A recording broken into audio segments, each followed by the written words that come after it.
사람은요, 알고 나면 대처할 수 있거든요.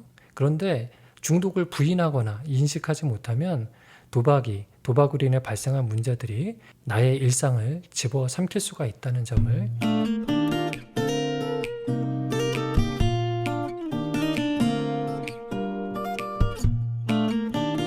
안녕하세요. 마음치유공간 여백의 여백직입니다. 오늘은 아주 기본적이지만 우리가 자주 놓치는 중요한 이야기를 나눠보려고 합니다. 바로 도박이란 무엇인가, 또 도박 중독이란 어떤 상태를 말하는가, 그리고 나는 혹시 도박 중독일까? 라는 질문입니다.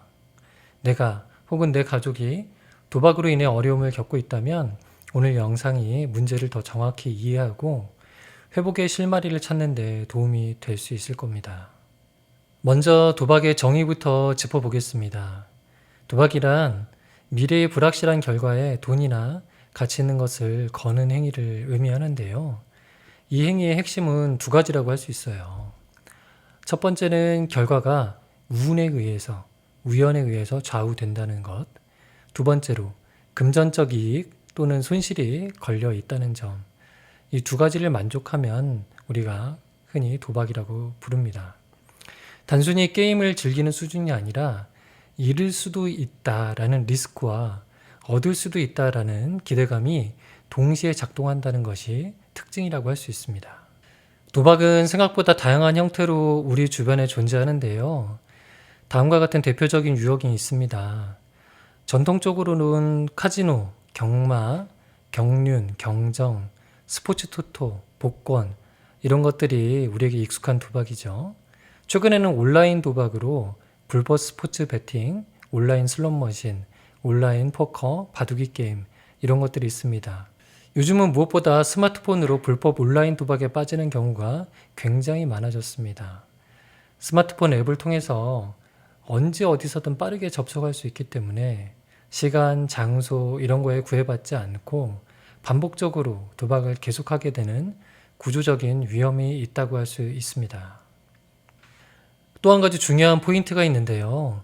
겉보기엔 도박이 아닌 것처럼 보여도 도박적인 속성을 지닌 활동이 꽤 많습니다.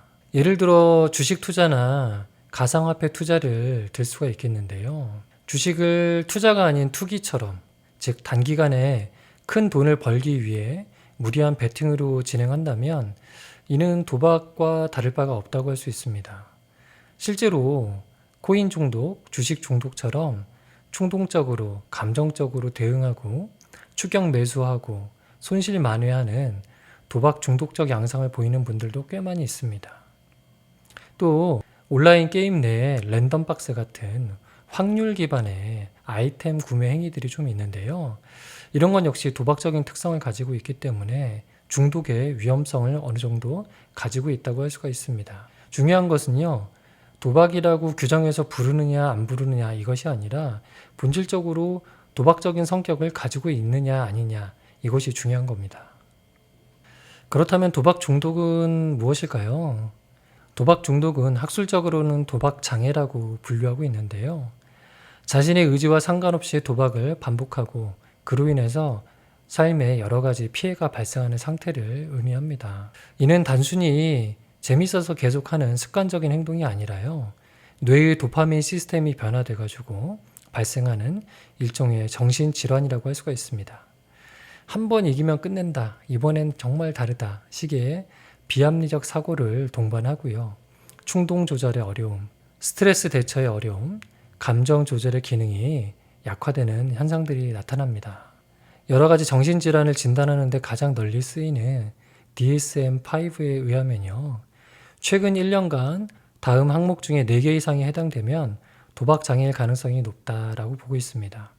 첫 번째, 점점 더 큰 돈을 걸어야 만족한다.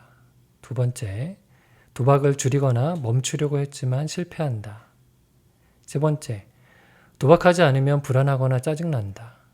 네 번째, 도박에 계속 집착하고 생각하게 된다. 다섯 번째, 손해를 본 뒤에 이를 만회하려고 다시 도박한다. 여섯 번째, 거짓말로 도박 사실을 감춘다. 일곱 번째, 도박 때문에 관계나 직장을 잃을 뻔하거나 잃었다. 여덟 번째, 경제적 문제로 남에게 돈을 빌린다. 9번째, 스트레스를 해소하거나 감정을 잊기 위해 도박한다. 이 중 3개 이상 해당된다면 경고 신호로 볼 수 있고요. 4개 이상이라면 우리가 흔히 말해서 중독이라고 하는 상태라고 볼 수가 있습니다. 가족 중에 누군가가 도박 문제를 겪고 있다면 다음과 같은 징후를 보면서 판별해 볼 수 있을 것 같습니다. 첫 번째로는요, 돈의 흐름이 불투명해진다라고 볼 수 있고요. 카드값 변체라든가 자꾸 돈이 부족하다는 말을 자주 할 때 의심해 볼 수 있겠습니다. 또 외출이 잦아지고요. 핸드폰을 너무 많이 본다. 또 핸드폰을 몰래 사용한다. 그럴 때 의심해 볼 수 있겠습니다. 그리고 필요 이상의 짜증을 내거나 또 거짓말을 필요 이상으로 하게 되었을 때 또 중요한 단서라고 할 수 있습니다. 그리고 신용이 불량하거나 대출 등 이유 없는 어떤 빚이 계속해서 발생했을 때 의심해 볼 만하죠. 도박은 결국 은밀함, 거짓말, 돈 문제, 감정 기복이라는 공통된 흐름을 남깁니다. 중독은요, 의지의 부족이 아니라 질병으로 이해를 하셔야 됩니다. 도박 중독은 부끄러운 것은 아니고요. 뇌의 회로가 변형된 상태이며 정신의학적으로는 분명히 치료가 필요한 질환입니다. 가족과 당사자는요, 이것에 대해서 비난하기보다는 이해하는 방식으로 접근을 하셔야 됩니다. 뇌를 가진 인간이라면 누구나 중독에 빠질 수 있다는 점을 알고 접근하시는 것이 좋습니다. 회복의 시작은요, 자기 인식에서부터 출발한다고 할 수 있는데요. 내가 혹은 내 가족이 중독일 수 있음을 받아들이는 것. 그것이 바로 회복의 첫걸음이라고 할 수 있습니다. 사람은요, 알고 나면 대처할 수 있거든요.